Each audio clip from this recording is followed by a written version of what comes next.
Right, fitting the hose and the nozzle to the bike.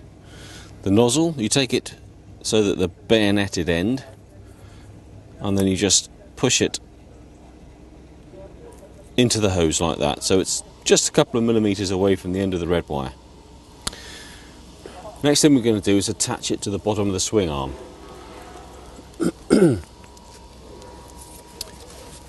What we need to do is to put a double bend in this, so it needs to be like that. And the reason for that is that you can get a cable tie around here and a cable tie around here, and that will stop the whole thing from just swiveling away. So that's going on the bottom of here. I've had my cable ties soaking in the water, so they're nice and pliable. And then it's just a question of looping them round.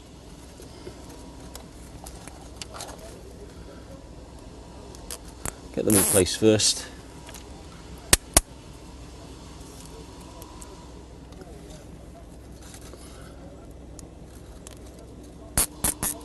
And then you can place this in. Okay.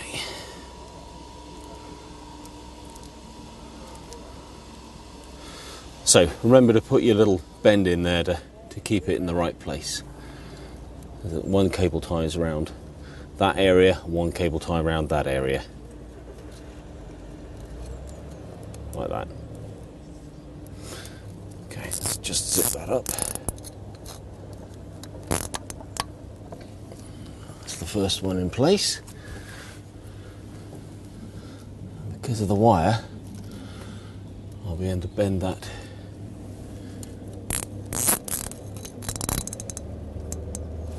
into the correct position against the nozzle, against the sprocket.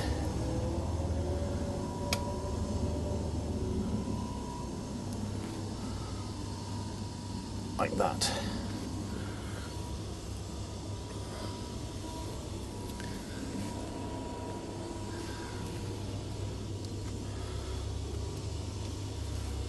This is a shot showing the routing of the feed pipe and the position of the nozzle. The reason the pipe follows the route that I've chosen there is to keep it away from the exhaust, and also as you come up to this area here you'll see there's a loop. That is to allow slack for the movement of the swing arm up and down, so you've got to have that bit of slack there, otherwise you could pull the pipe and either pull the nozzle away from the sprocket or pull the pipe off the oiler.